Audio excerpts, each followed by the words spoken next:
நான் தேர்தல் பிரச்சாரத்திலும் போல் இங்கே வந்து கேட்டாங்க, எங்களுக்கு இலவச பொருட்கள் எதுவுமே வேண்டாம், ஒரு ஐஏஎஸ் ஐபிஎஸ் பயிற்சி முகாம் அது வேணும் அப்படின்னு சொல்லி நிறைய பிரச்சார பாயிண்டில் எல்லாருமே வச்ச ஒரு முக்கியமான கோரிக்கையாக நான் அதை பார்த்தேன்.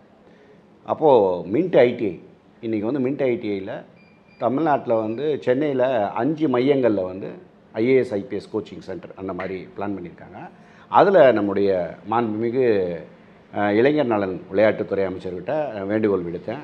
ஒரு மையம் வந்து நம்ம இதுக்கு வேணும், அதுக்கு இடம்லாம் இருக்குதா அப்படின்னு கேட்டார். ஆனால் இடம்லாம் இருக்குது. இந்த ஐடிஐ வந்து கிட்டத்தட்ட 60 ஆண்டுகள் பழமை வாய்ந்த ஒரு ஐடிஐ. அந்த ஐடிஐக்குள்ளே நம்ம அதை கொண்டு வரலாம் அப்படின்னு சொன்னதன் அடிப்படையில் 5 இடங்கள் சென்னையில் வந்து 5 இடங்கள், அதில் 5 இடத்துல ஒரு இடமா ராயபுரத்தில் இருக்கக்கூடிய மின்ட் ஐடிஐயில் இன்றைக்கி அந்த ஐஏஎஸ் ஐபிஎஸ் கோச்சிங் கிளாஸ் மற்றும் அந்த பேங்கிங் எக்ஸாம், டிஎன்பிஎஸ்சி 1, 2, 3, 4 இந்த குரூப் எக்ஸாமு, அப்புறம் ரயில்வே போர்டு எக்ஸாம் எழுதுறது